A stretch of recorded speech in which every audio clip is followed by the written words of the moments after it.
Welcome to Thriller Bitcoin. Welcome to Thriller Bitcoin.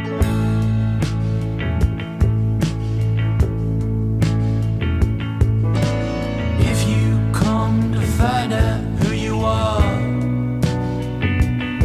then may you find out who you are. And if you come to search for what is lost, then may you find it at any cost. And if you come all from far, may it not touch you or ever do you harm. And if you come also soft, you may look up one day and you'll be hard.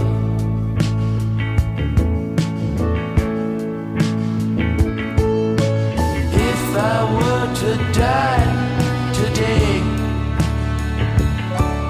slaughtered in that masquerade, the last thing that you'd hear me say, put my body on. Once we moved out of the Capital Factory, we raised money with Lightning Ventures, and then from there, Kyle found that space on 6th Street, which was like the worst decision ever, because of all the homelessness, all that kind of stuff. You don't want to be there. Yeah. And then it just never felt right, like, to be honest. But why didn't you stay at Capital Factory since you were getting it for free? I think they started ratcheting us up. So it was like, okay, hey, so you guys have it free for like 4 or 6 months, and then the bear market hit, and they're like, okay, $2,000 now, and then it just became and then at that point it was like, okay, let's see. and then at that time I don't think the Commons was built yet, and then and then now once I took over, because I took over as CEO in March of last year, and no idea what I'm doing. I still understand. I'm a lot better now than where I was last year, but. Teresa, I don't know if you know Teresa from Dallas, but she's been helping us here. Oh yeah, I know her. Yeah, so she's been helping us here and stuff like that. So she's gotten us on a lot stronger path, and so we moved down here. You know, we were able to drop it from like paying $10K down the street to like $6K, everything included. Okay. So it's a lot better. Yeah, that is just better. more easy, a lot easier to manage. Yeah. I mean, real estate costs doom a lot of companies, man. You gotta be very careful. Yeah, honestly, it's not. But it looks. I don't want to talk about Club. Good. How you been, Jimmy? I feel like I never see you very often anymore because you're always doing. Yeah, I mean, I was gone for a year, so that was a part of it because I was traveling, obviously. But yeah, I mean, coming back, I mean, there's just like fall was just absolute insanity in terms of conferences. I mean, I know Lisa does it all the time, but like as a family man, it's just really difficult to travel that much. So it was, you know, that was a really busy fall. You know, now that it's January, February, it's a little easier, but yeah, that was rough because I like put off every conference for like a year, and they were all like, "Oh, you gotta come now!" Like, all right. But I'll tell you what, I remember seeing you like this is before I got into the Bitcoin space. So I remember seeing you like in 2017, like on these conference stages. And I'd be like, "Oh, Jimmy Song," and I'd be like, "Oh wow," and you would always have something amazing to say, just like totally hardcore. I remember thinking at the time, like, wow. And then when we started Austin Bitcoin Club, I don't know, you probably don't remember this. You probably don't. We started Austin Bitcoin Club in 21. You came to like one of our events or one of our little things, and I remember you coming up to me and you were like, keep doing what you're doing, you're making waves. And for me at the time, Jimmy, that's all I needed to hear to like keep going. Do you remember that or? I do. It wasn't when Ben Askren was in town. No. I remember going to that and you're telling me how much you appreciated the book and how you started going back to church and you know I've been seeing you on Twitter actually and stuff like that. Really? So. I mean, you were making waves. Like I wasn't saying anything other than the truth. I mean, okay. Yeah. So I always took it as you were just like encouraging me to keep going down the right way. Yeah, I mean that too. But like, I wasn't saying anything that wasn't true already. You know what I mean? Like you were making a difference, and like. The space is so filled with scammers, and if you know the history of like Austin Bitcoin, there's a lot of scammy people here too. Paul Snow. Yeah, among others. But I mean, like the fact that you started like a pleb thing was I thought a really good thing, because we have the dev meetup, but I mean there's always like a lot of room for people that aren't developers that want to know about this stuff, and they end up coming to the dev thing. They get turned off because they don't understand anything.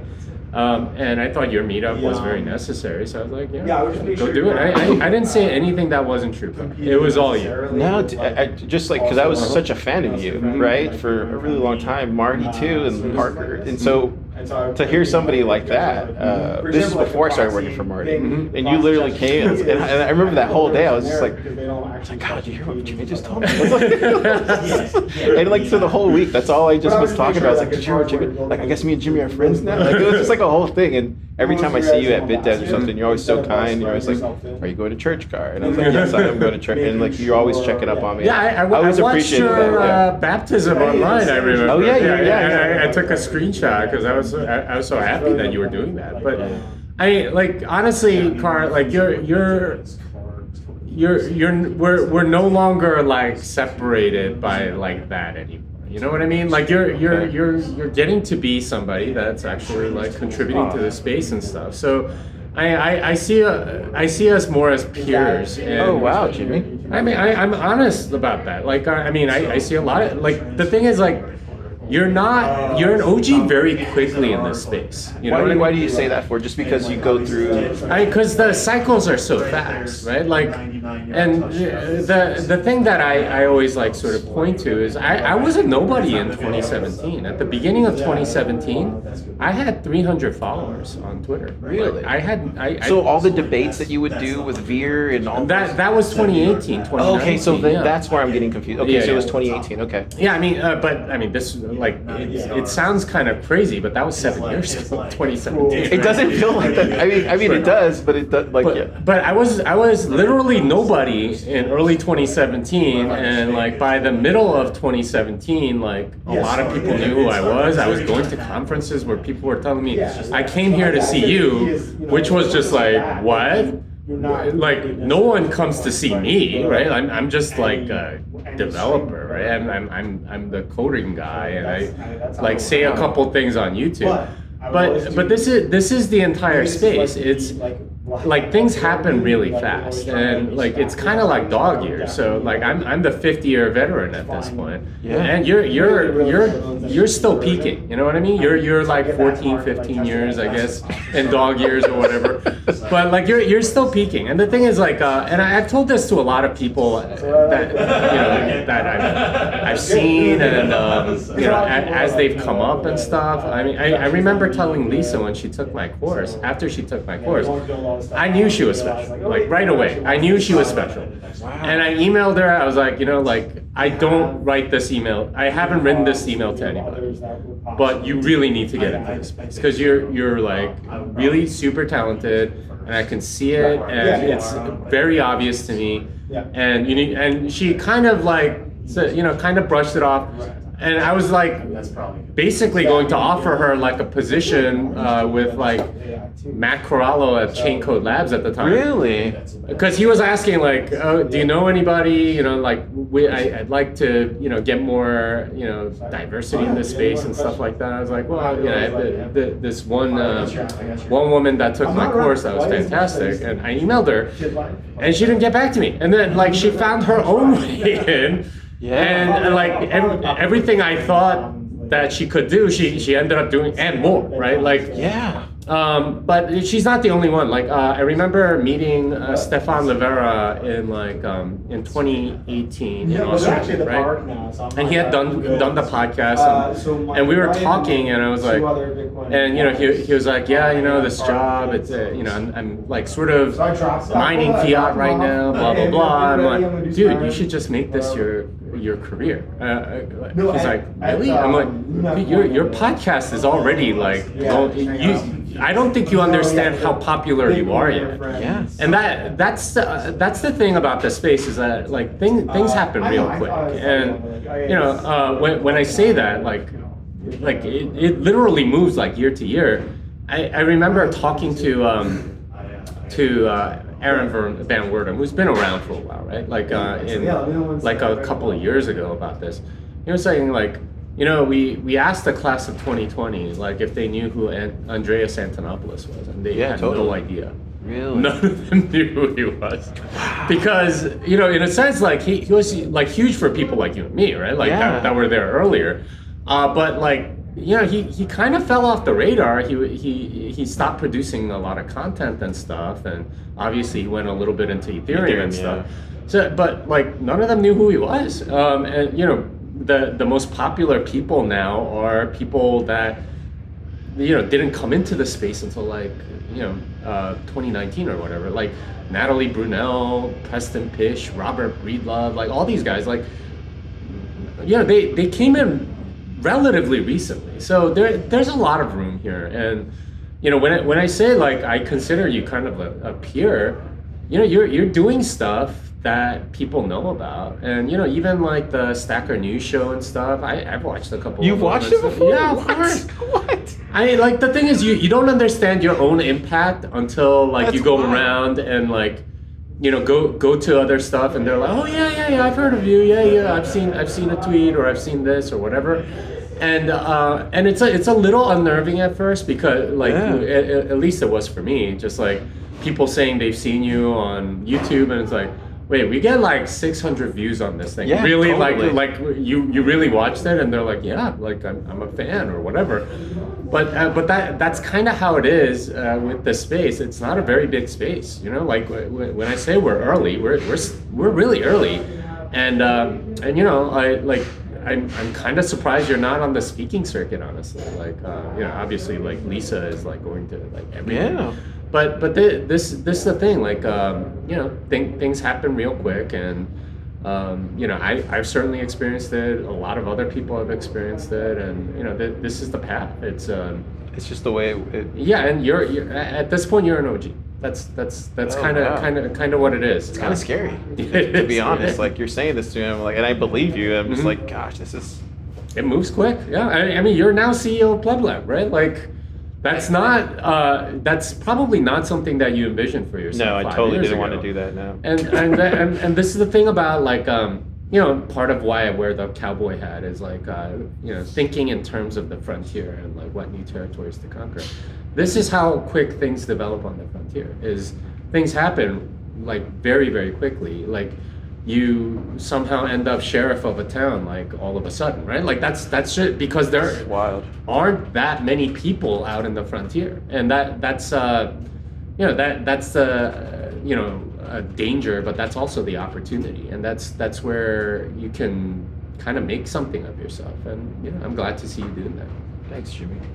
I just want to touch on your book, because that book really kind of set the course for me. I mean, there's a lot of things, but it was like meeting Gary in 2018, and then I think I even met Joe at the time before it became what it is now, and then him telling me, yeah, just come to BitBlock Boom, you don't need to pay a ticket, I just want you there, and literally it was Gary telling me, just come, and I think you should make the switch to Bitcoin because you'll be far more, whatever, and then it was your book that landed for me, because he came and did like I think it was like I don't know what it was, but when I saw that orange book, I was, when like, because I grew up Catholic and all that kind of stuff, so, but I never went back to the church just because, you break off it in your teens and your 20s, but it was something calling me at that time, and that book just found me at whatever time that was in 2020, and like I remember thinking like, okay, well, let me just read this because I'm a fan of Bitcoin, and obviously Jimmy's somebody that I respect, so if he's writing about this, there's something there. And when I read it, I was like, okay, like now I understand what's really going on here, and that was just like a window wide open to changing everything for me, because after that everything kind of just fell into place, and it was literally, I always feel like this is a God mission for me. It's just like that's what cradles me, that's where I go to at night, and that comfort. Can you talk about how impactful, because that book is very impactful, probably going to come down to being your most impactful book besides the Bitcoin, like the Programming program, Bitcoin. yeah, but like that one to me, as far as like regular Bitcoiners, can you talk about how impactful that book has been and some of the stories you've heard around it? No, I appreciate you saying that, and the impact that it's had is just kind of been crazy. Like, it's not something that I expected, or I think any of my co-authors expected. It was just something that we wrote.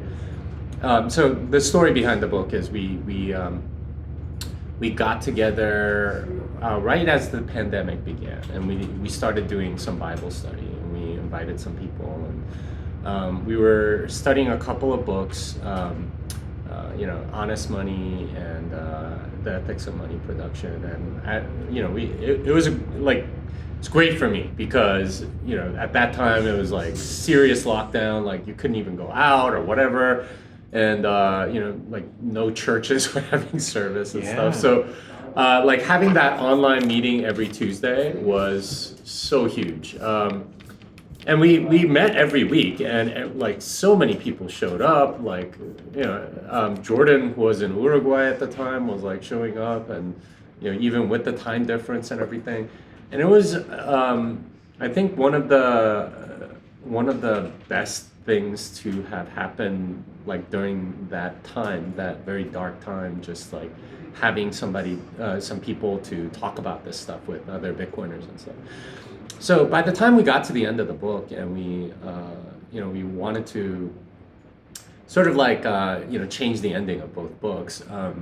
It was there was about 8 of us, and we started writing. I thought it would take like a month. It ended up taking like 3 months. I think we released it like November of 2020, and it was mostly just, okay, let's aim at Christians and see if we can convince them that Bitcoin is actually legit.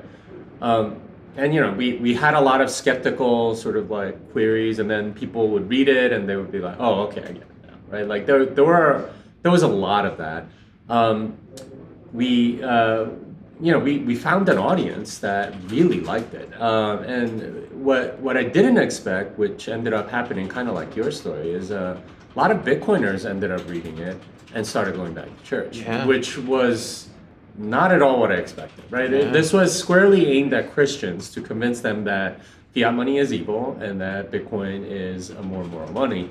I didn't expect it to go to Bitcoiners and then reading it and then saying, oh, I should go back to church. Yeah. That's not, or I should start thinking about God. Like that's not like what we were aiming for at all. But that's actually kind of what ended up happening. And from 2020, and I've been to a lot of conferences where, somebody will come up to me, I read that book and I started going to church again, or, I gave my life to Christ, or, I got baptized, or something like that. I mean, there's some stories the other way too. I was really skeptical of this Bitcoin thing, but then I read your book, and, now I'm at this conference and, seeing you and stuff like that. But yeah, it wasn't something that I expected, but like now that I know a little bit more about publishing and stuff, it kind of makes sense, because most of the people that buy your book are going to be the people that like sort of know who you are and stuff. Yeah. And that ended up certainly being the case for this book, and like other than giving it to relatives that are Christian, a lot of people were picking up and reading it too. So yeah, I'm obviously very grateful that it has had that impact, and it's probably one of the better selling books among the books that I have, and it's done really well, and I like that it's we don't mention the word Bitcoin until like chapter 8, and even if people don't get into Bitcoin, at least they can know like how corrupt the fiat monetary system is. But yeah, it wasn't. It's something that came out of for me what was like a pretty dark time of like, really authoritarianism and stuff. Oh, okay. Like, just like that was just so like it broke my heart that like a lot of churches stopped meeting, for example, and then I had to leave the church that I was at. and all of that. And that book was for me like a way to see a little bit of light at the end of the tunnel with regard to the tyranny behind COVID. Yeah. Gosh, yeah, I've bought that book a dozen times already, and I've given it to many people, Christians, Bitcoiners. I recommend it. I'm shilling it to these guys all the time. I'm like, if you want a book that'll like get you back, start with that first, and then then if you read that and you still okay, then maybe wait. But me and Super, when he's around the lab, we go to church all the time. We go together, and it's an awesome thing. And he's not at the lab right now; he's traveling. But like, that's one thing that we've talked about, and we have other Christian friends here in the Bitcoin community. But I feel like that book definitely. It's a safe place for me, if that makes any sense. It's a comforting book. It's a comforting thing that you created and put into the world, and just you being a Christian, it's like the amount of people that you've impacted, and then their ripple effects outside of that, Jimmy. That's wild to think, but I'm grateful for that. But in a sense, I think is it out of a sense of duty, you think, or do you think? How do you look at it like then? Well, so the way that Bitcoiners come into this book and then end up like maybe going back to church or whatever, like that, the dynamic at play seems to be that like they get a little taste of truth with Bitcoin, right? Like they see the way things actually are, and they're able to make good decisions because they're able to predict the future a little better based on what's hard money, what's not hard money, and stuff like that. And then they start thinking about like what other stuff in their life that they've been lied to, right? And this is a common thing with Bitcoiners. They don't just fall down that rabbit hole. They fall down like 7 other rabbit holes, right? Like a lot of us are carnivore, for example, right. Skeptical of all kinds of stuff or whatever.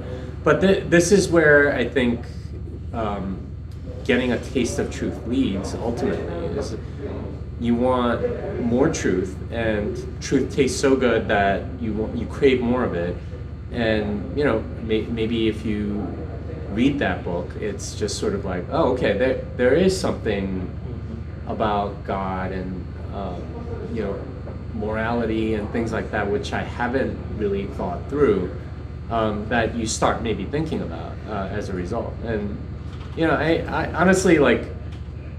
The work isn't the book. The work is really like what's happening inside of you, right? And this is I truly believe that. Like in a sense, like the book is sort of like just a catalyst, and the real work happens when you get up and go do stuff. It's not just sort of like, okay, now I've read this book, I'm converted. That's not how things work. It's always down to the individual and having to do the hard work. And I see this in Bitcoin all the time too, right? Like where a lot of people sort of like FOMO buy into Bitcoin. It's like that doesn't make them a Bitcoiner, right? Like to understand the actual value proposition and the long-term monetary stuff and things like that, it takes some study, it takes some discovery, it takes some understanding of what's actually going on, and it takes quite a while for a lot of people. It takes years usually. But when you've finally gotten it, now you're a real Bitcoin. You're not selling, right? Like that's the point that you want people to get. A lot of people just don't get there, which is honestly kind of sad. But it speaks to like how you have to kind of earn that truth and like to really invite it into yourself. It takes time. Do you think you ever write a follow-up to that?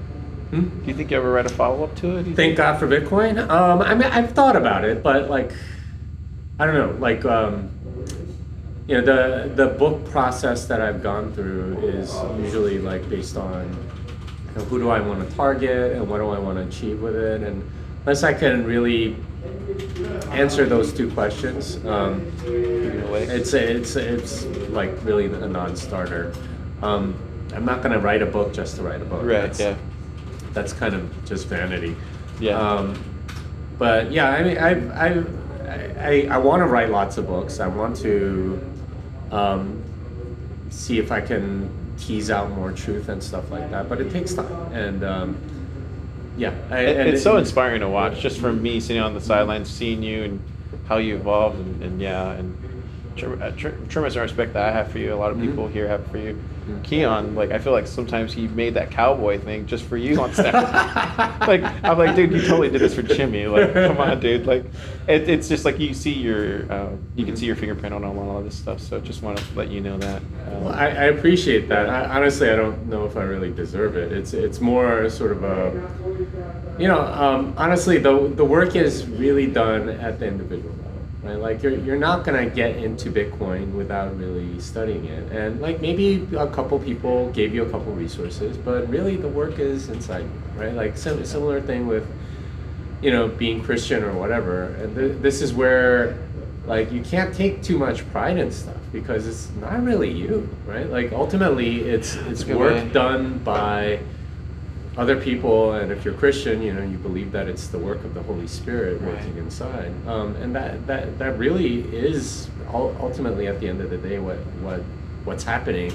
You might have a part in that, and great if you do, and I'm obviously grateful that I can be, but ultimately it comes down to individuals doing their own work and getting to that point where they discover and learn and benefit from the truth.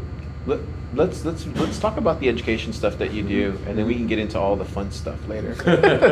But yeah, tell me about because I don't remember. I mean, I know Andreas was doing some education stuff, but after him, all I remember seeing is just you. Then after that, like, are you?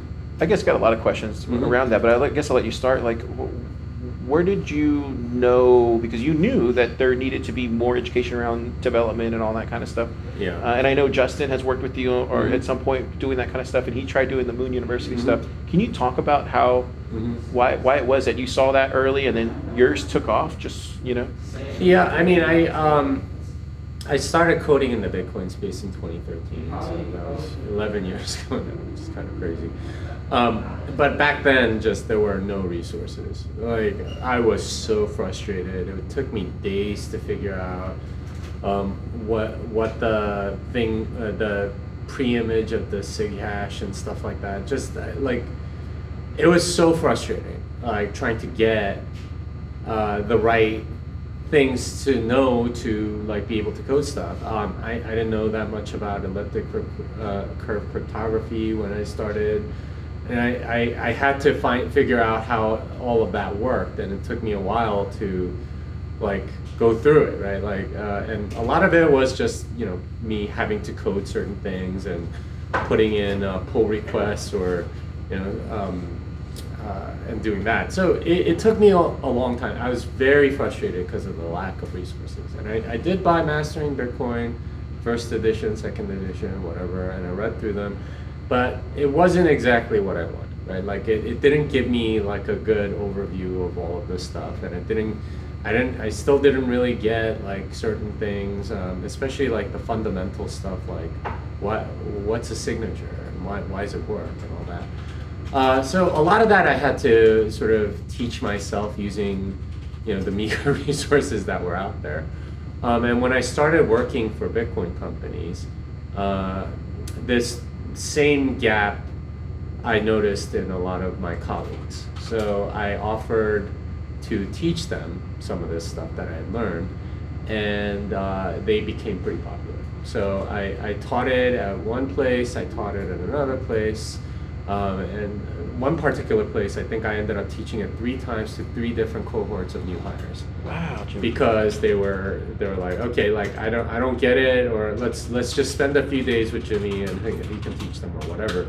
And did you have a curriculum at that time, or were you thinking through hey, I'm going to have to write a book about this at some point? No, I wasn't thinking book at that time. It was just sort of okay, let's get smarter colleagues so they could review my code. So they were just bringing you in, hey, let's just level these people up to. Yeah. It was because a lot it's so easy to LARP as a Bitcoin developer. You may be know how to make a private key into a public key into a Bitcoin address or something, but do they know what's going on under the hood? Not really. So I started teaching that stuff. I did it a few times, and 2017 I started getting a little more popular, and I recognized at that point, like, a lot of people really wanted to become developers, but they didn't really have a path. So I thought I could sell this in the market. And I had a platform because I was on the World Crypto Network at the time and stuff. So I started, I was like, okay, well, let's leave this job, try this thing. If I suck at it, then I can always go back. Best decision I ever made, like going off on my own. And I'm sure you know this, like working for a company versus working for yourself, night and day, man. So I started with a class. I still remember it was 2017, September of 2017 was my very first class. I had a cohort of 6, 2 of whom I recruited amongst my friends just to give me feedback. The other 4 paid. And I think I gave them all discounts because it was my first time. And we were at WeWork, I think, on like 600. Congress, right? Congress, yeah. right across the street from the Commons. Commons now. Yeah. I still remember doing like the 2-day seminar there. Got fantastic feedback. They were like, "This is awesome," like but here are some things that you should change and stuff like that. Modified it significantly over the next few times, but I knew I had something I could sell, and I sell it. I did, and I made a lot of money because a lot of people wanted to take the course. Nice. And that I count as a major win for everybody, right? Because I'm teaching developers, I'm making money. There's more Bitcoin companies can like hire now. And was Andreas doing this too, or was he just doing speaking engagements? Yeah, he was doing speaking engagements. Okay. I mean, I know enough about his situation that he wasn't really interested in doing that. Interesting. Okay. So September, October, November, I taught a few classes and stuff, December. And then I was approached by a friend of mine to maybe write a Bitcoin book together because he had been approached by, I think, some publishing company about writing a book on Bitcoin because he had a popular open source Python library. And I talked to a friend of mine who's a published author, and he was like, "Yeah, dude, just go get other offers because you're not going to get a good book deal unless you have competition." So interesting. So I reached out to my network and found a contact at O'Reilly, and I mean, like, they're the premier publisher for me. So I was like, okay, well, let's see what they say. Pitched them on basically what I had done in my class, and they were like, "Oh, yeah, we'd love to do this." And at that time, the guy that was going to be my co-author told me, like, "Okay, I want to drop out of this project. It's all you. I don't." Why? Was he scared to put his name on? No, I don't think he wanted to do the work or whatever. Okay. Or he had other things that he wanted to do and stuff. So I was like, okay, yeah, that's cool. I'll go do it. Signed the contract with them and started working on it December of 2017. And I think the book ended up in stores by like March of 2019 or something. Wow. Like that. But that's what happened. It was mostly teaching that class and doing it over and over that gave me enough feedback to write a book like that. And it's very much meant to be a very different type of book than Andreas's book. Totally, Bitcoin. yeah. It's a better title too. It's just programming. It's very, very literally like you're making a library to do a bunch of stuff. But yeah, that's the story behind the book, and that's I wanted to. I was frustrated as a developer. I was frustrated, I guess, as a a Bitcoin developer, just having colleagues that didn't know it, and it was solving a problem that I had, and it turns out that other people had it too. And here in the Bitcoin space, like, that's literally the first book a lot of these new hires will get. It's just like they'll get Jimmy's book and they'll be like, "Hey, here you go. Get started." Well, that was the idea, right? I'm glad that it's happened because I'm pretty sure it's been good for my Bitcoin investment. Like, all these Bitcoin companies have a resource now that they can go and get started on. That was the whole point. So I'm glad it worked out the way it did. And at some point I'll write another technical book. But that for me was serendipitous more than anything. I didn't set out to write books or whatever. It just kind of happened. Tell me about the books you write these days. So the second book I wrote was the Little Bitcoin book, and that came out kind of as a result of the first one. So I was writing programming Bitcoin, and like I said, it took me like 15 months. And about halfway through, O'Reilly invited me to their sort of like Friends of O'Reilly conference, and this is sort of a thing that they do. They invite like lots of authors, some politicians and stuff like that, and you go to California and you just spend like a couple of days with them, and it's kind of cool. It's been a while since I've gone to one, but if you know anyone that's gone, they can tell you it's kind of a cool experience. And it's what you call an unconference. So there's no agenda, and the participants make their own agenda. Anyway, I got to know some other O'Reilly authors there, and I hung out with them and talked to them. I was like, oh man, this book, I'm not an O'Reilly author yet at that point, right? I just have a contract and I'm working on it. So I was like, how long does it take to write a book? Because I feel like I'm really slow, right? Like it's been 9 months. I'm like maybe 5 chapters in, and it's really hard. And they're like, oh, don't worry about it. It took me 2 years to write my book. And one guy's like, it took me 7 years to write my book. I'm like, what? Really? Okay, this isn't actually very encouraging. But at the conference, there was one talk that stood out to me, and it was how to write a book in a week. And I was like, okay, I gotta go to this one, especially after talking to these guys, and they're saying 2 years is average and whatever. So I went to that, and basically this guy described the book sprint process. What's that? It's this idea that you write a book in a week, right? It's kind of like a coding sprint. It's like a design sprint or whatever. You get things done very, very fast, and you sort of like accelerate everything by having rapid iterations. So, he described the process, but he was also part of a company that was doing these, and you had to pay him $50,000 to come out and do that. And I was actually like kind of willing to pay $50,000 to. I don't even know how would you even do that, Jimmy? Like you edit it on Wednesday and then you get a first draft on Thursday? Like what? Well, so I had to make up my own process because I ended up not paying the guy. But basically, like 2018, I went to my first Oslo Freedom Forum, and obviously hung out with Alex and all that.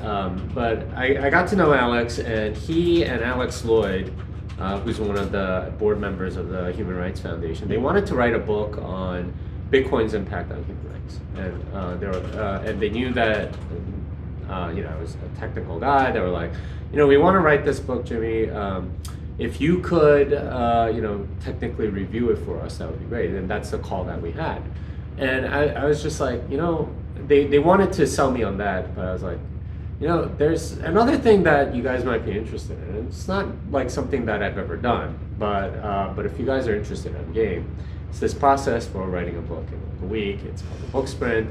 You get a bunch of people, and you get them in one place for a week, and blah blah blah, and that was a great conversation because they they were like, oh yeah, let's do it. That sounds fun. Let's go and figure this out. Like we're gonna have to pick the right people and so on, but let's like noodle on this and figure out a way to do this. So we ended up writing that book towards the end of that summer. I think it was end of.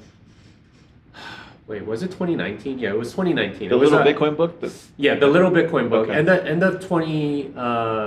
It was the summer of 2019.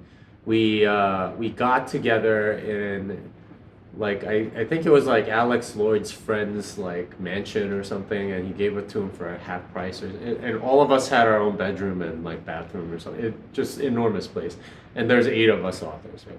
So we went there. We I kind of made up a process, like Really, Jimmy? yeah. Well, I mean, I'd done code sprints and design sprints before, Oh, okay. so I So you were like the project leader. project manager, Yeah, which yeah. isn't a role that I was necessarily familiar with, but necessity is the mother of invention. So I sort of made up a process, and basically, the key thing to any like coding sprint, design sprint, or whatever is like getting everyone on the same page, right? And the first day ends up being like the most important. It's like, okay, what are we trying to achieve, right?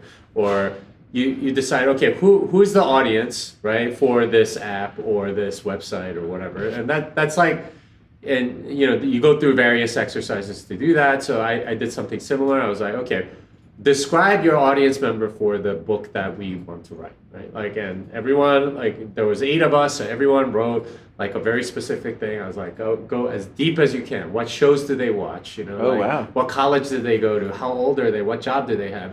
Like, describe this person as detailed as you can.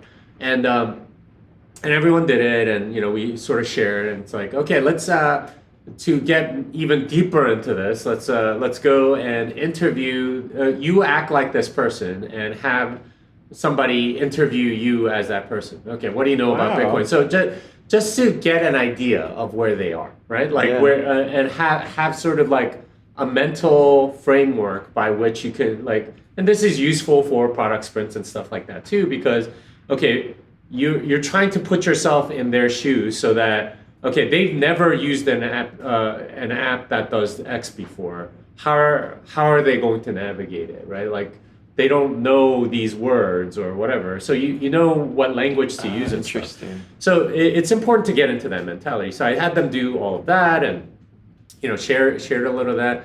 And then we went to sort of like you start with your audience, then you go to the end, and that is okay.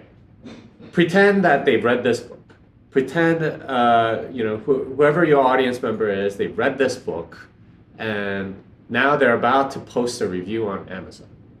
Okay, write out the review that they're going to write. Like, just give yourself the benefit of the doubt. Everything that you want in the book is in there, and they go from where they are. They read the book. What review are they going to write? What are they going to say about your book? So I had everyone write an Amazon review. Actually, like some of them wrote 2 Amazon reviews, right? Like just, okay, here's one and here's another and whatever. And we read them out to each other, and now we had like point A and point B. And this, like if you're writing an app or something like that. Yeah, the destination in mind, user. Yeah. I mean, like what review do you want them to write on your app store, right? Totally, or like, what do you want? What do you want somebody fascinating. to say about your website or whatever? Like if you've ever done like getting things done or whatever. That's fascinating that you applied that to a book. Like, Mm-hmm. like that's wild. Jimmy. Well, I mean, I got this idea partly from that guy, right? Like Yeah. just sort of like the same process that you use for coding sprints and design sprints, you can use for other projects.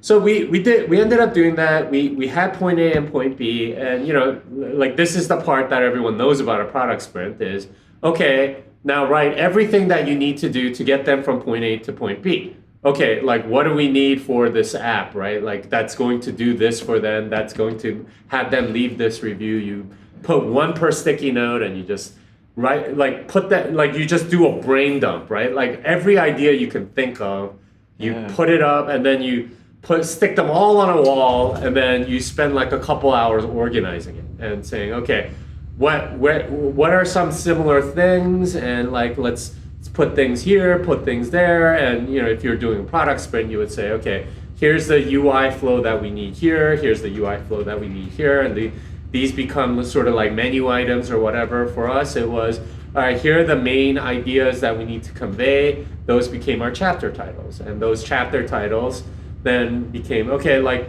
how do we navigate the user to get from A to B, where it makes sense that these are all covered, but what order do we need them in? Right. We discussed the order, and that became our table of contents. So that's how we came up with the structure of the book. And that, honestly, we had that done by the first day. And so once you have the skeleton from there, it's just off to it's a lot of writing and editing and stuff like that, and there are processes for that too. But this is the idea behind the product sprint, the design sprint, or whatever, is you go through this process and you have all of the stuff that you need to do.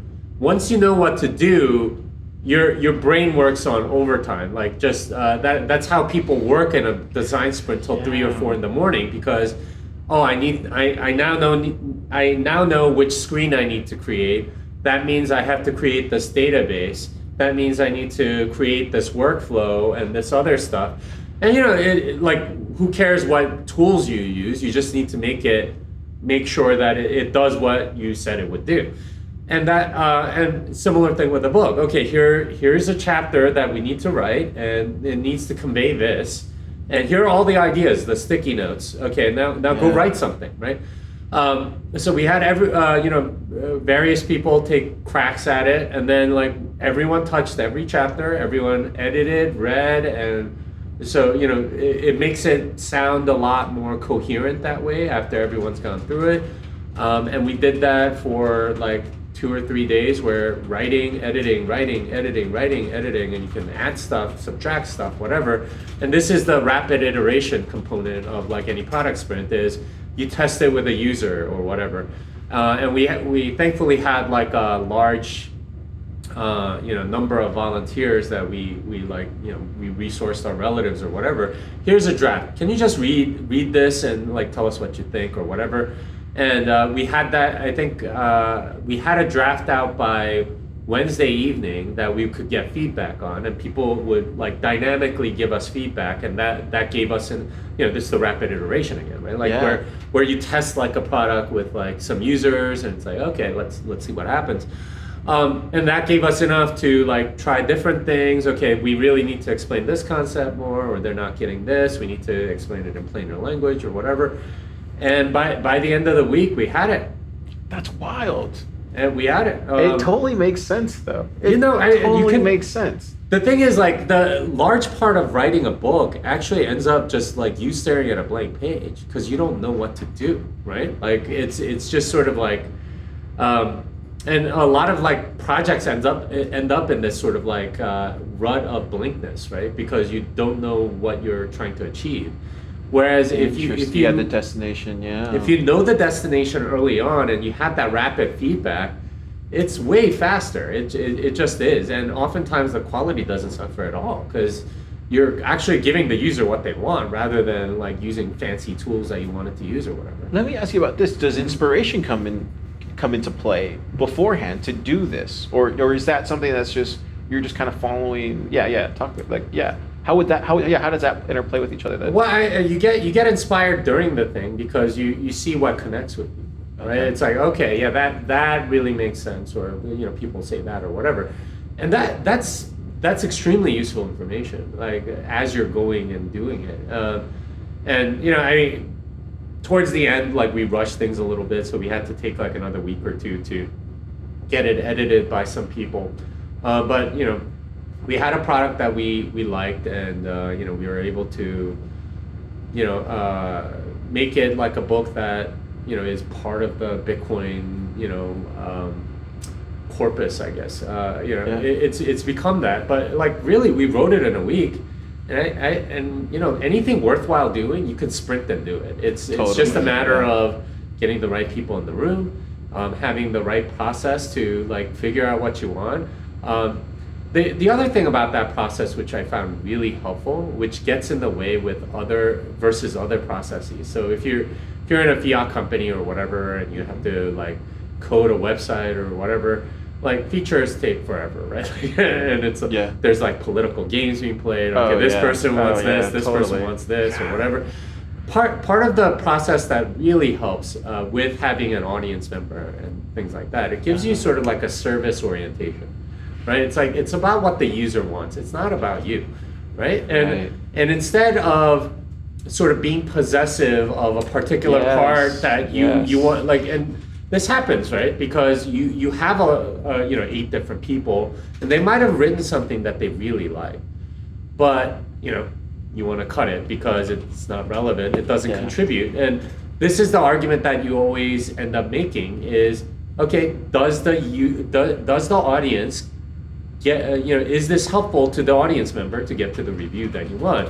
Here's our North that's Star. why you build the review. Yeah. Gotcha. So this is the North Star, and by having that North Star, it reduces a lot of conflict, or resolves it in a very natural way, instead of, okay, I have an ego and you have an ego, and I have a position and I'm going to overrule you, and then you get bitter feelings and you have lots of people that did work that didn't matter and stuff like that. So there's a lot of wasted work when you do things sort of not in this manner that ends up taking up way too much time, which I think a process like this really helps with.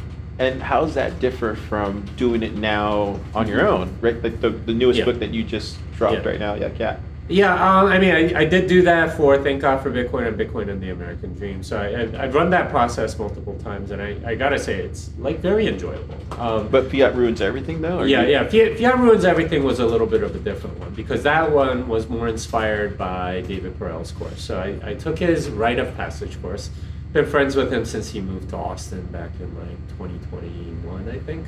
Okay. But I finally took his course in 2022. Where is it, 23? Yeah, 23. I felt really empowered to just be able to write like 500 words on anything. Right? Wow. And that if you take the class, you'll know what I mean. Like he gives you a lot of tools, especially with note taking and jotting down ideas and not starting from scratch, and using different techniques to make your writing interesting and stuff like that. So after that class, I started publishing with Bitcoin Magazine. I worked out a deal with them where I would publish like a weekly column, and I started writing a lot of them, and I realized like there was a theme to all of these. It was just, okay, Fiat ruins this, Fiat ruins that, and I started, I published like, 20 articles for them or something. So that it was a lot. So I could turn this into a book. And I proposed it to them, and they're like, we have a publishing arm, and we're happy to do that. So I collected a lot of those, and this was during my year of travel. I would like work on it while my kids were doing like math online or something, and I got some more ideas from like talking to a lot of people at Bitcoin meetups around the world, and they're obviously credited, but yeah, like as far as like the process, it was a little different because it was collating stuff I had already written and editing and re-editing a lot of the stuff that I had written. That's obviously a very different process. It sounds a lot harder. Yeah, it was harder, but I mean, I got it done relatively fast, considering, and it was published by August of last year, and it's probably the longest book I've written, even longer than Programming Bitcoin.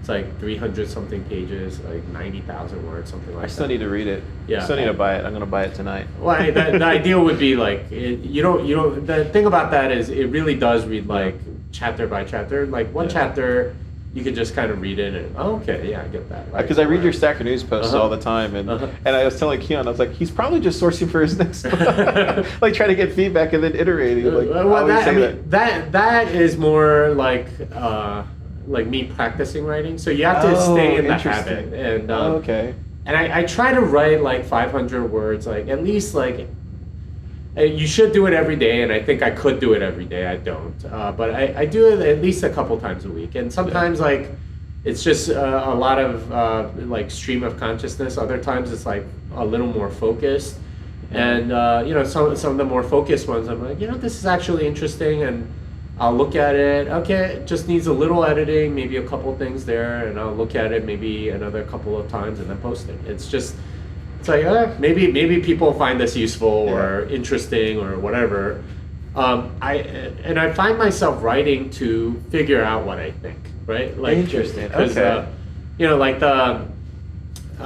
you know, a lot of the stuff around the ordinals or like what I think of them, like, yeah, it takes some, you know, if you want to sit down and think, the best thing to do is just write. And like, you have to articulate, you know, sort of like the threads that are all in your head.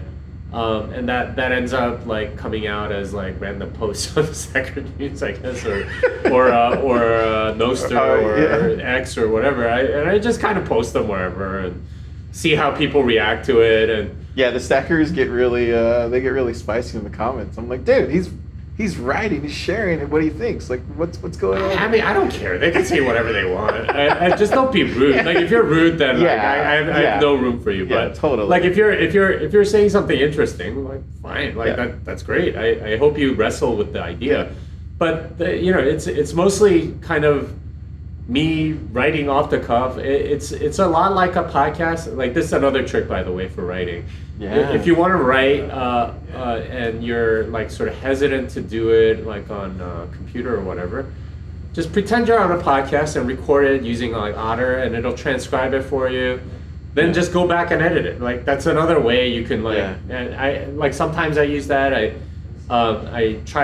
do that with my kids. If they have like an essay to write, just talk to me about it. Let's record it. Oh, interesting. Yeah, that's a good way to do it. And then here's some material. Now go write an essay, right? It's so much easier if you're not starting from a blank page. This is one of the things that I learned at Rite of Passage with David Burrell. But yeah, these are the kind of tricks that I'm trying to like keep up a discipline with. So I can, like, if somebody asks me to write something, or if I want to know what I think about something, this is the way to do it. And I've heard this from a lot of people, or I've read it from a lot of people, or seen it online too, is you know, there's something about writing, speaking, creating that helps you become way more conscientious about like your beliefs and stuff, right? Like, and totally. Like how you think about things, and you're less susceptible to propaganda when you do that, because you're not just sort of swallowing other people's takes. It's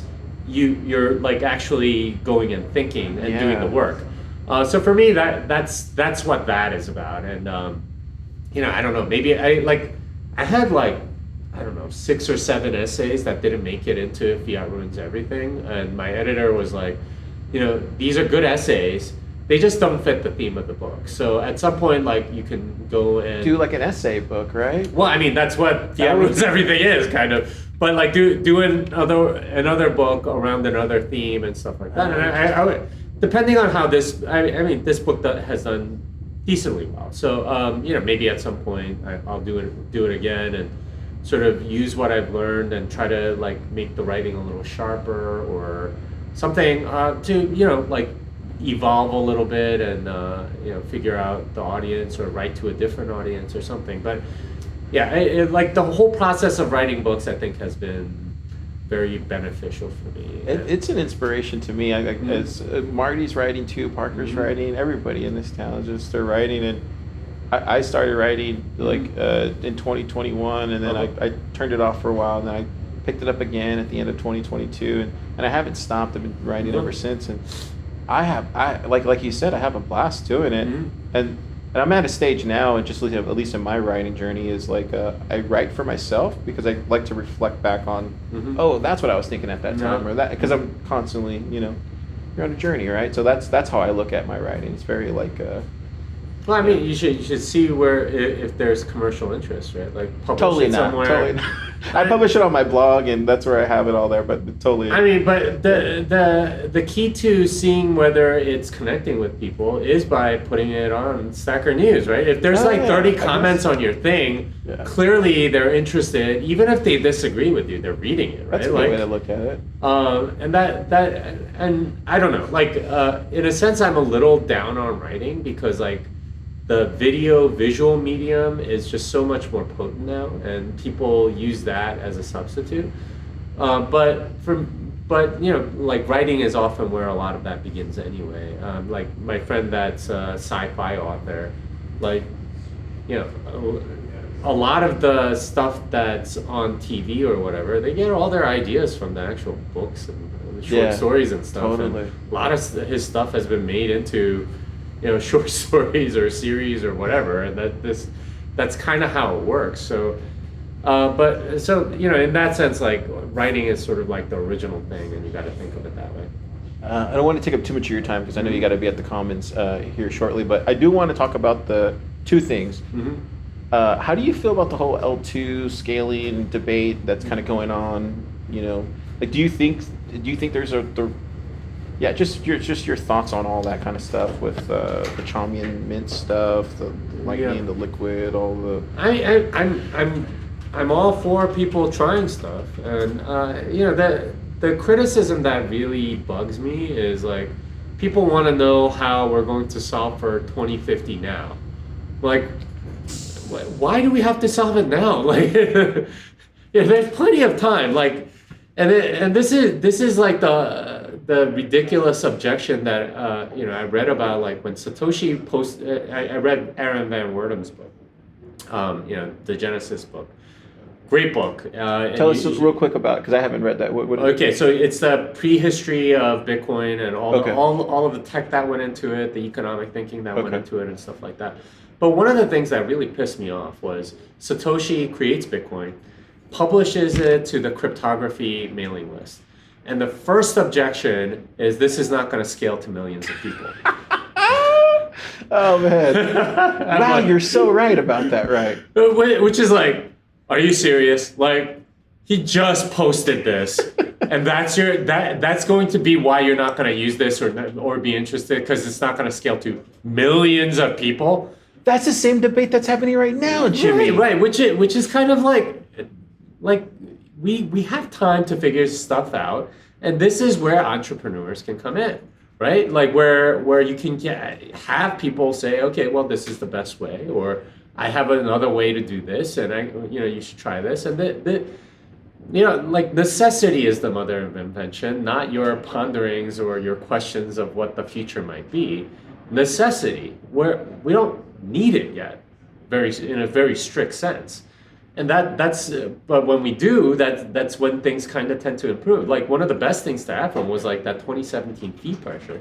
That put a lot of impetus on Lightning to improve very rapidly. And we saw it improve from late 2017. We had one block where the fees were higher than 12.5, which was crazy at the time. And then, like they're talking about, we had fees more than 6.25 or whatever. It's like we had more than 12.5, like naturally, like no mistakes or whatever. That happened in 2017. But that spurred so much innovation in Lightning, or like got more clients out there, more companies started, a lot of devs coming in. That was a really good thing. Necessity is the mother of invention. So I mean, in a sense, like. But Jimmy, is Liquid going to bring those people in? Are the Mint stuff going to be? I don't see that happening on the ground. I don't. So Lightning brought a lot of people in. Well, so here's what happened with some of them, right? Like you saw Bolts using Liquid swaps, right? Like there's synergies between this stuff, and once you get on Liquid, then you can actually do decentralized exchanges, atomic swaps, lots of different things. Now. Granted, it's centralized. It's a federation that you have to trust and so on. But these are the kinds of ideas that we need to explore and see, like, how far can this take us, right? Like, is this sufficient? Maybe not. I don't know. My biggest fear, Jimmy, is if it works, then we're back at fractional reserve banking. Maybe there's yield being made on some of these collateralized, entities or whatever you want to call them. Like that's my biggest fear. It's like, are we walking right into the lion's den? Like, I don't think you need to worry that much. I mean, there will always be people that are too nervous and will keep things with custodians anyway. And those are the people that need to learn the hard way. The thing that Bitcoin has is a hard 21 million limit, and that means that if you fractionally reserve, you're going to go bankrupt at some point. And that's the way it should be. So even if these things do become what fractional reserve, then like there's no government that's going to say, well, we're suspending convertibility of Liquid to real Bitcoin. It's not going to happen. Like there's no government control over it. If Liquid decides to fractionally reserve, they will go bankrupt, as they should. But if they don't, then maybe it's useful, right? Like this is where like market incentives matter because like in the past you fractional reserve banked, right? Like these are the wildcat banks or whatever. You went bankrupt. Yeah. Okay, now your name is mud. You're going to be maybe thrown in prison, right, or whatever, or you have to skip town and like run for the rest of your life. There are consequences to doing bad things, and that's how it should be punished. Yeah, I think totally on board with that. Do you think it's important then for people to explain these things that what they're getting is not actually Bitcoin, like it's this side chain, or do you think that's important? It's an underlying. I think people kind of know it already, or if they don't, then this is where like disclosures like that matter. But hey, if you're trying to prevent people from getting hurt, I'm sorry, but you're not going to be able to do that because if somebody acts badly, part of it is they're taking advantage of somebody, and the person taking advantage of, well, by definition, you haven't prevented them from getting hurt, right? So, but this is how people learn, right? Like through mistakes and things like that. Unfortunately, so it'll just kind of work itself out. It'll work itself out. You're not going to prevent people from getting rug pulled. That's happened way too many times already. So even if these do go that way, and it gets the best we can do is try to warn people, but people they still put money into stupid cat pictures, right? Like it's I don't understand that, but they're gonna have to learn their lesson, and the people that run these things, their reputations go down with them, and that's the beauty of it in a market. Like your reputation goes down with you, and at that point, like you can't do anything else because no one's gonna trust you again. Like you hurt somebody, you get screwed. That's it. So I think that's the market feedback mechanism at work, and you trust that, it'll be fine. Yeah, I've been having this conversation with a lot of people, and I like the way you put it. That makes, that gets me thinking. Yeah. So I want to talk about, you were talking about the necessity of being the mother of invention. Mm-hmm. I think that's kind of what we see here in Austin. Like, there was a necessity to build a Bitcoin Commons, so we have a place to go and do these amazing events and have these co-working facilities. There's a place here at Plub Lab for people like this guy over here can do his own startup, or this person over here do his own, like, that's what I'm trying to say is, like, is VC, because I know you've been on the VC train lately, and I want to talk to you about this because I want to understand where you're coming from. Is that also a mother of invention as well too? Like, is that a thing that we have to have in order to have these other things that are going to shepherd their way into the ecosystem? The thing is, I think VCs are rent seekers. I don't think they add any value. But do you mean that just like as whole, including the Bitcoin VC and the fiat VC, or you're not trying to paint like just? Well, I think the VC industrial complex is more or less an extension of banking, right? Like they take money from one group, lend money to another group, and they sort of make some profit in between by charging 2 and 20 or whatever it is. But that's their role. Now, are there good ones? I'm sure there are. And are there ones that add value sometimes? Absolutely. But as a whole, it's not that different than investment banking or retail banking or whatever. You're changing money for money, right? Like that's their essential function. I'm also pissed off at a lot of VCs because they have an undeserved reputation for being gurus or something, right? Oh, okay. Right, like I could see that. Yeah, I mean the most of them have never even done a startup. No, most of them have never built anything in their life. They haven't built anything in their life. They're given respect because they manage money, right? Like, and this is my thing with fiat money is they don't deserve respect. Warren Buffett pushes paper around. That's what he does. Right? And somehow he's like one of the most respected people in the world because he's rich. He knows how to play political games to, get subsidies towards his companies or whatever. And somehow people think, oh, this is a person I need to imitate. And I guess in a fiat world, that is what you can strive to do, but you're not building civilization. You're not doing anything good by imitating him. What you're doing is managing other people's money. That's all you're doing. And I don't think it should be given the level of respect that it's being given. Interesting. And that's my main contention with it. Like like all these like magazines like TechCrunch, or you see people on Bloomberg or whatever, and it's always like a VC saying, oh, like I know all about this stuff because I invest, right? Like, and I'm closer to these tech companies and I give them good advice. And it's like, if you're actually a part of a startup, and I've been a part of like 13 startups, I know the value that they bring. It ain't much. The value that they bring is the money that they give you. That's it. Right? Like, maybe they make an intro to somebody if you really need it, right? Like, oh, can you get me a contact at this company? We really need to make this. Yeah. And then maybe they can get you that once in a while or something. But like, their strategic advice or whatever, it's like worth dog shit, right? Like it's worth nothing. They're like, oh, you should go do this, right? Like the VCs 6 years ago, or like 7-8 years ago, they wanted every Bitcoin startup to go into blockchain, right? You need to sell blockchain to enterprise, whatever. They had no idea what the hell a blockchain is, right? This was the buzzword at the time, so they were like, you need to pivot to blockchain. You need to be like, you do not need to listen to these people, and they make themselves out to be these gurus that you should always listen to, right? The Paul Grahams of the world, the Naval Ravikants or whatever, and it's like, okay, well, they must know something because they're VCs and they invest or whatever. No, they don't. They don't build shit. And it still pisses me off that they have this place in society that they do, because they deserve none of it. They got it through fiat means, and maybe somebody that's done like Andreessen, he created Mosaic browser. He did a couple of companies, although like Netscape was not exactly a roaring success, right? Like, that like these people like do not deserve your respect. They are talking their investments, they're talking their book, they're manipulating you into trying their stuff or getting subsidies or whatever. Like that's their entire game.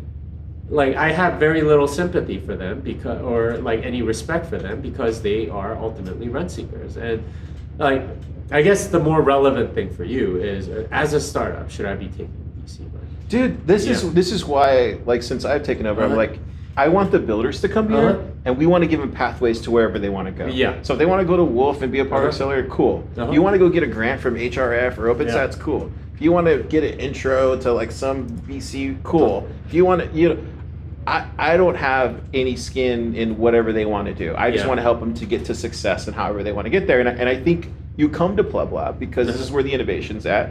You're in the Mecca, and I think we have a really cool network, and we're all trying to help each other get there together. And other builders, honestly, are the best sort of like resource. But here's the thing about VCs: they only know one kind of success, and that is becoming a giant conglomerate that's over $1 billion. That like possibly goes public, has lots of revenue, and like wins through massive scale. That's the only kind of company that they know. Do you think that changes though in the Bitcoin space? It has to. Where it would just lead to dividends or some sort of... It has to, because their model is completely dependent on zero interest rate, free money, right? Like that works under that because you can scale massively through debt.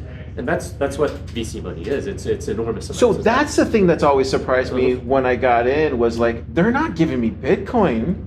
They're giving me fiat. Yeah. Like that has never been a driver thing in my head. It was like, oh, this fund is not giving you Bitcoin card. They're just giving you fiat. So to me, I don't see that as a, like, yes, obviously you need to pay the bills, everything like that, but like, is that really what I would want for? And this is what they wanted. This is what they do because fiat is very easy to get for very rich people, right? Like their LPs are getting, and like if you know any rich people, this is how it works, right? Like they have some $20 million asset. Now you could say they own it outright. It's a business or something. Like what do? They can keep it all in that one asset. Now, or if you're rich, what you do is you take out a loan against that asset. And how much is the bank going to give you? If it's worth $20 million, they'll probably give you $16, $17 million. Now you have $16, $17 million. What are you going to do with it? Well, you need to invest it, right? You need to outrun inflation, right? You need to do something with it so you can, at the very least, go beat the loan rate that you're getting from whatever, which generally, if you're pretty rich and you have a $20 million asset, you're getting, at least during the zero interest rate days, you're getting like 2-3%, right? Like, so you got to go beat 2-3%. So where do you put that money? This where like VC funds come into play. It's like, okay, well, I can put maybe $1 million here, $1 million there, $1 million here, $1 million there, and like I'll average out, and it'll, I'll make more than that, and maybe I'll hit it big and go get 50 million off of my 17. This is how they think, right? And so it's zero interest rate money, and that $17 million loan that they got off their $20 million asset, that comes from nothing.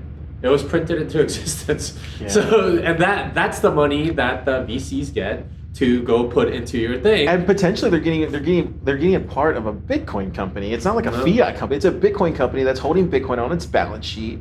And if they're getting the better end of the bargain there. Well, I mean, they're getting the better end in so many ways. But, the VCs in particular take out the 2 and 20, right? So whatever part of the upside, they get 20%. And no matter how well they do, they take their 2%, right? Which is on a yearly basis, that becomes very significant. The problem with this, though, Jimmy, is no one wants to have this real conversation in the space right now. No one wants to have this real conversation. Even the builders are afraid to talk about it. Well, because they would alienate all the VCs this is the thing that VCs have set up. They've set up this incredible moat, right? Where if you talk trash about them, they can punish you. And you kind of saw this with Nick Carter a little bit when he was going deranged, right? Interesting. Right? Every single person that like criticized them, he's like, "You're raising a new fund, aren't you?"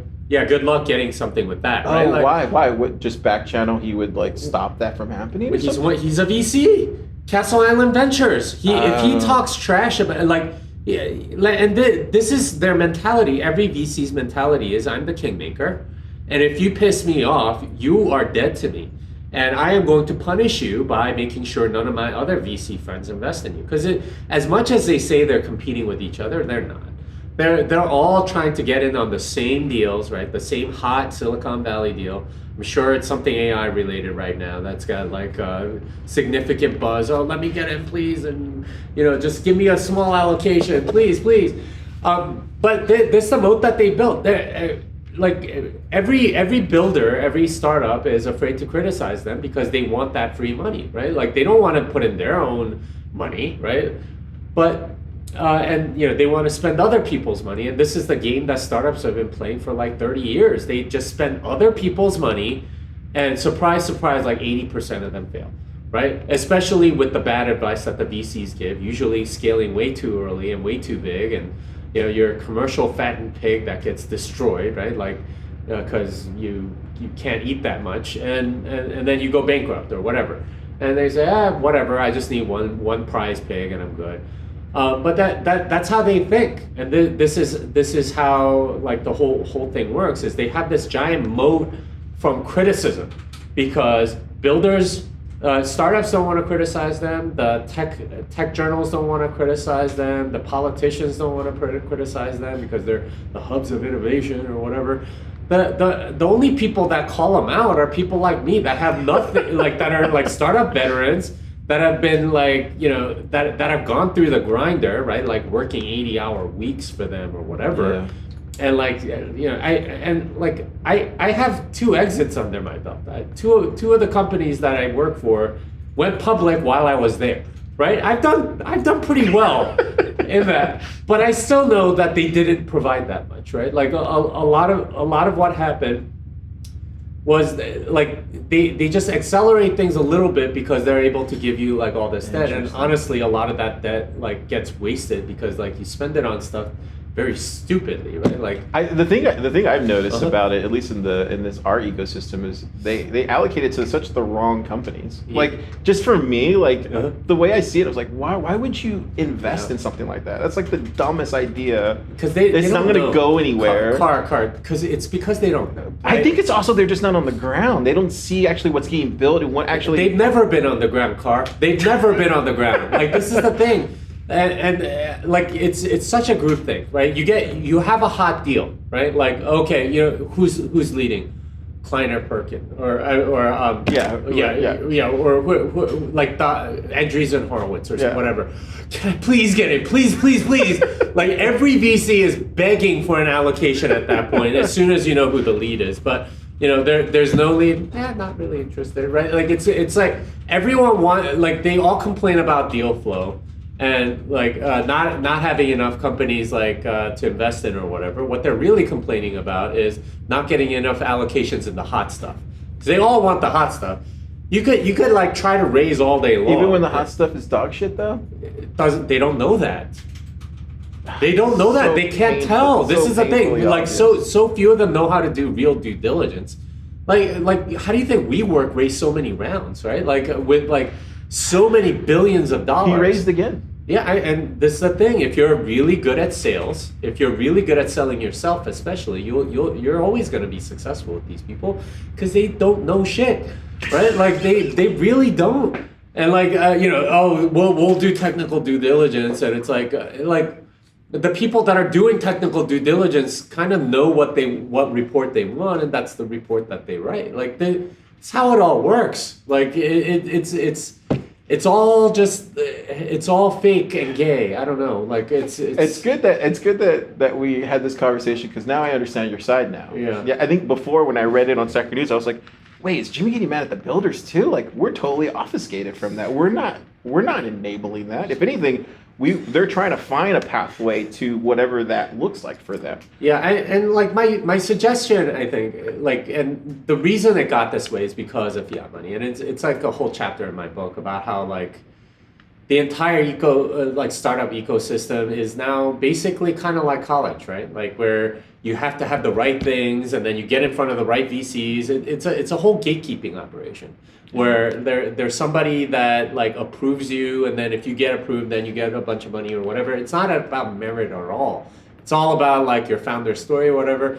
If you heard about like how Sam Bankman-Fried like raised money from I forget who it was, but they were like he was like playing a game while giving the presentation, and like the partners at that firm were saying, "I love this founder" and stuff like that. They had no idea like what the business was or how it was doing. They did zero due diligence, clearly because their books were completely cooked, or they had no documentation for a lot of their expenses and stuff like that. But this is the level of due diligence that VCs do. It's a joke. They don't do it. They don't know anything about the companies. They trust like maybe Andreessen Horowitz has like an intern that like. 24-year-old intern that like writes a report on the company, and it's like, okay, yeah, that sounds good. Let's put in 20 million, right? Like, or I like the founder. It's Stanford CS grad. With worked a year under Google. That sounds like a good story. I could sell that. Yeah, that's fine. Like this is what you're dealing with VCs. They don't know it, and it's all because of this debt fueled growth that everyone is kind of forced into. The thing about like Bitcoin builders that I think will happen, like as you go on a more Bitcoin standard, as you get more rationality in the market, and as you get, less and less zero interest rate playing out?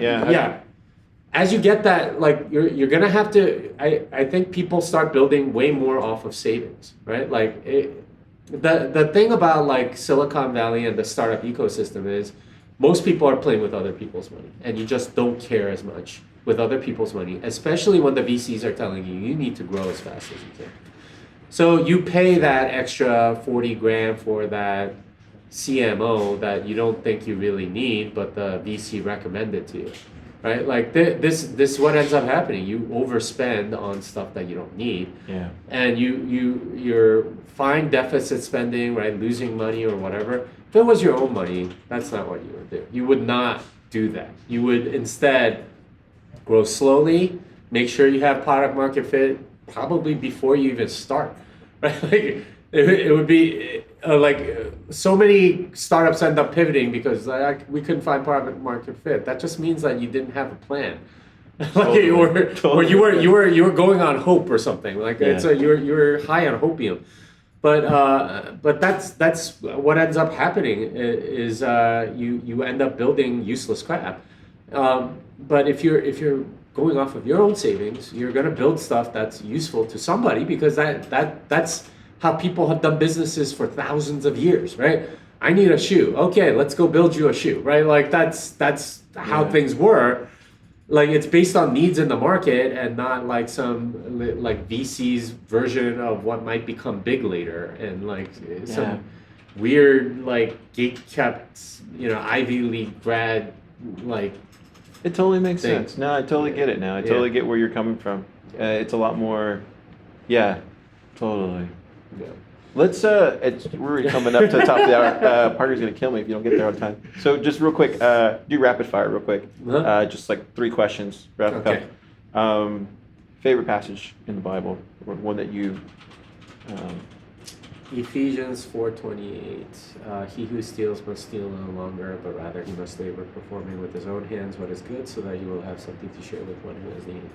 And that's become my favorite verse because of Bitcoin, because I think all of fiat is stealing, and the verse is very clear. You should work with your own hands to provide something good for other people. So not working with your hands to make a new casino, but working with your hands to provide for people that need stuff in the market, right? It's an affirmation of meritocratic building, and that's been very impactful. Yeah, I've been using the Ascension app, and that was one I was listening to. They have an Ephesians whole thing there. The next question is, so there's rumor that you're gonna open up your own just market or just regular store, and it's just going to be a regular business. Is that true? Well, so I'm looking into that because I want to. Would it be like a Whole Foods or like a Royal Blue? Like what are you thinking? Like I don't know yet, right? Like I want some sort of like sustainable business, and the reason why I've been thinking about that is because. Can you build it nearby? Yeah. I mean that's I think what I would want to do. But so the thing that I thought about during my trip. With my family that we spent 9 months abroad and going all over is I really need to leave something for my kids that's not just monetary. And like one of the things I've observed about like very rich people is that they come up they have really messed up kids, right? Like they end, like you look at I don't know. There was a clip of like George Soros' son, like just like he speaks like a 5th grader, doesn't make any sense, and has like the economic brain of like, I don't know, like just like Karl Marx or something, right? Like it's really sad, kind of sad. Yeah. And part of that is I think is the lack of continuity generation to generation in the work that we're doing.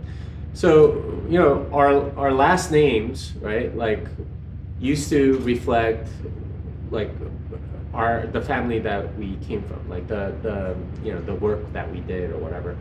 If your name was Shoemaker or something, obviously you made shoes. Or if your name is Smith, you were a smith, ironsmith or goldsmith or some kind of smith, right? and that was passed down like father to son usually, or something like that, where you had a family business, and that kept things way more stable from a values perspective, right? Like instead, in a fiat world, you send them off to university and they go do stuff in university and come out all woke or something, or doing whatever they want to do. There's very little connection between the generations in terms of work. So one of the conclusions I came to is if I want to have a deeper relationship with my kids in their adulthood, I'm going to need to have some sort of business or some sort of legacy or something other than money, because if you just give them money, they're just going to be messed up. So that they have something that they have from me that they can pass on to their kids too, and it also gives them sort of an excuse to be around, and we can like continue working together and stuff like that. That's honestly what I want with my children, is having that close relationship, because for a lot of families, especially in the fiat world, after they leave for college, you don't really see them again very much, and I'd like to reverse that. Now, What kind of business is that going to be? I don't know. But you're thinking about it. Yeah, Yeah. those are the sort of things that have worked in the past for thousands of years. It's really only recently that you have to have your own career and find your own path and stuff. That's all BS, right? Like you're supposed you had an identity from your family, and you sort of like had a path, and you kind of knew your place in the world before like trying to find it later, right? Like, and this is sort of like an existential dilemma for a lot of young adults. It's like, what's my place in the world? I'm not good at anything, or I don't know what to do, or whatever.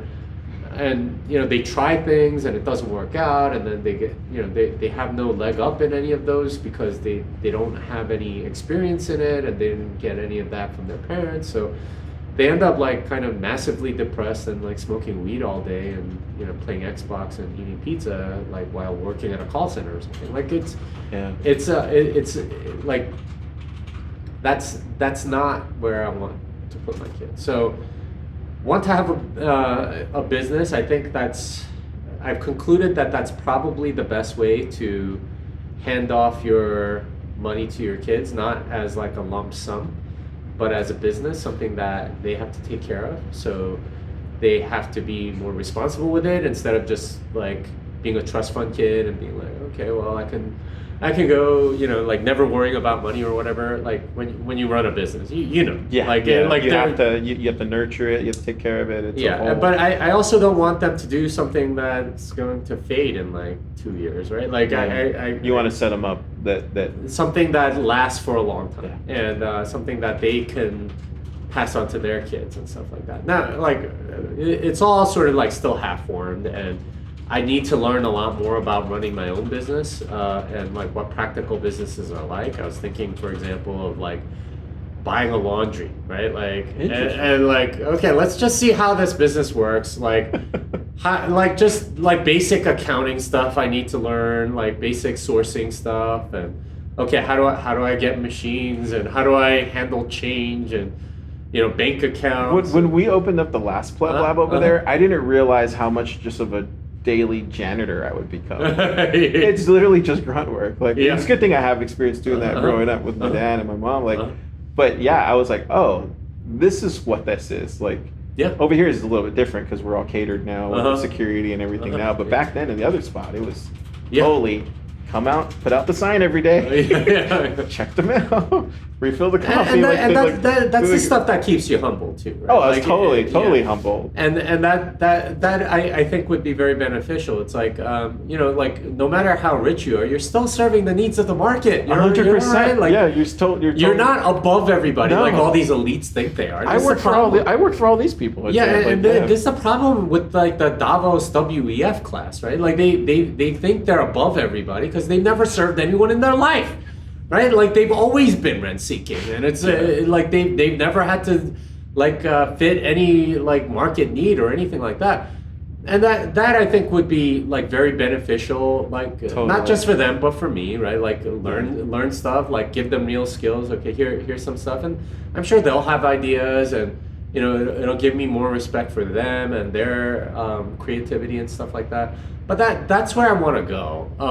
Like, does that necessarily fit my skills and talents? I don't know. Like, I could try a laundromat, and I like if I did one, like it would totally take Bitcoin for everything, right? Like that would be like one thing that I would make sure that it does is okay. Let's make sure that like we get all the Bitcoiners to show up at this laundromat because people would just want to go experience Jimmy Sun's laundromat. Jimmy's Sons, Jimmy's Sons, that'd be awesome. And then we get Gary. He'd make the whole. Gary would put his name Leland Soap. I don't know, maybe use natural ingredients instead of like the harsh detergent or something, and have like the alpaca balls or something like that you can rent for the dryer. When they're waiting for the dryer, you have your books there. It's just like you just read the books when you're waiting for your dryer to. Or buy Bitcoin or like whatever. Right? Like I don't know. Like great ideas there. And I feel like more Bitcoiners should be doing stuff like that, right? Totally. Because then you're like really entering the normal economy, and you're like sort of orange pilling people at a very ground level instead of totally. Okay, we have to make this weird new L2 protocol, and like that's like VC talk, right? Like this is like VCs always make you dream of stuff that doesn't exist because that's the only way they're gonna get their like 1000x return. I think we should be a lot more humble, right? Like think like 5x return, right? Like, and you can totally do that with like normal businesses, like like something like humble, like a laundromat, right? Yeah, and like totally. innovating things there, or like a bakery. I don't know, like I like one of my friends was suggesting, you should like become a butcher or like dry aged meat or something like that because you're really into like being a carnivore, right? Like I was like, oh yeah, that doesn't exist yet. I bet you that could be a really good business. You probably right? totally could, right? Right, and take Bitcoin for it or whatever, and like sort of like I know some of the beef initiative guys. Maybe I could like source some beef from them and like just see you in the back. Yeah, like I don't have those skills yet. But butcher gear. I don't know how to like chop off a cow or anything. But we can get Johnny to show us. Yeah, right. But like this is the sort of thing that I think more people should get involved in because like you don't have to be a unicorn, right? Like my vision of like the next generation of Bitcoiners is like they're doing normal stuff, right? Like they're opening restaurants, they're opening bookstores, or selling their clothing online. They're using Bitcoin, but they're hustling and they're using savings. They're making LARP kits. Yeah, they're making LARP kits, right? Like they're starting education companies, whatever. Like the only things in Bitcoin that I've identified that really make money are exchanges, mining equipment manufacturers, and conference organizers. That's it. Like everyone else, like you try and they haven't found their like business models yet, right? Like trying to make a wallet or trying to do like it's really hard. It's really hard. Why don't you go to something that works? Really, like this is where like combining like a traditional business with Bitcoin is way easier because like. It's a green field. It's the frontier, man. And you have product market fit from the beginning. Yeah, because like people already need it, right? Like how many people need shoes, right? How many people need like like everyone wants to do the fancy stuff and like become a unicorn. Like there's a guy that I was talking to, right? He had done a bunch of startups and he had done like lots of them. Some of them succeeded, some of them failed, and told me about this one guy that figured out, okay, you know what?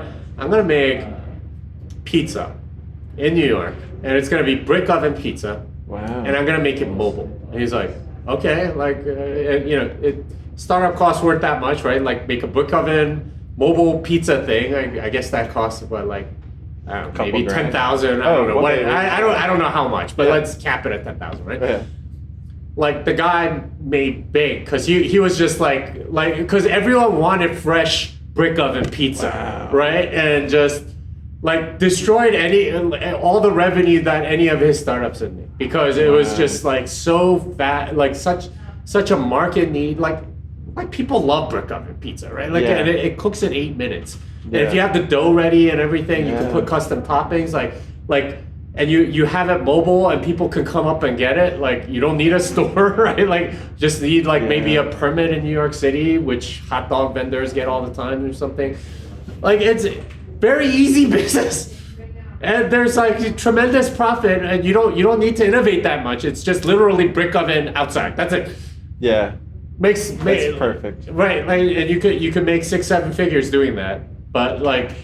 But instead, we're all chasing like the latest AI thing, right? Which is like very uncertain. Like you have no idea if it's gonna work, but like this is what the VCs chase, rather than like doing things for savings. I don't want to keep continuing. You gotta coach him. You're about to speak here. Just the last question. Last question is because I was gonna ask you, what do you think Bitcoin builders? But I guess I had this. What's some advice that you want your kids to have when they grow up, and like what would be that advice that you want to give your kids if they don't remember anything? They remember this. Don't get into debt. Don't get into debt? Don't get into debt. Like, debt is evil. It like destroys your soul and makes you do stuff that you wouldn't want to do. And there's such a freedom in having savings. And I could tell you because I literally went on a trip around the world with my family, and I have 6 kids. It's not a small family. And I went for a year, and I was able to do that because I had savings. If I had a traditional job or any kind of debt that like had fixed me to a certain place, there's no way I could have done that. There's a freedom to having savings, and like, don't get into debt, have savings, and work from that, because that's going to unleash your creativity. It's going to give you a lot more options, and it's going to help you do what you want to do rather than what you have to do. And that's what separates a slave from a free person. Is slaves have to do what they're told to do. Free person can do what they want to do. Oh, I'm sailing away, my own true love. Yes, I'm sailing away in the morning. Is there something I can send you from across the sea? From the place where I'll be landing. No, there's nothing you can send me, my own true love.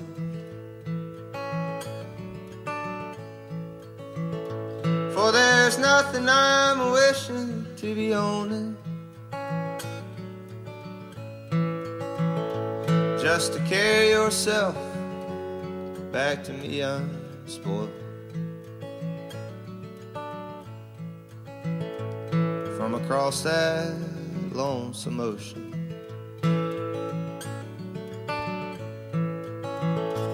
Well, I just thought you might want something fine, made of silver or of golden, either from the mountains of Madrid or the coast of Barcelona. Well, if I had the stars of the darkest night,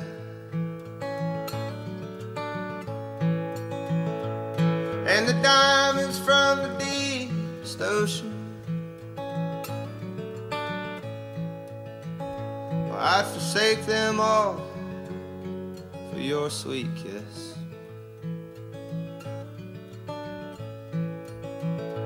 For that's all I'm wishing to be on. Well, I might be gone a long, long time. It is only that I'm asking. Is there something I can say to remember me by, to make your time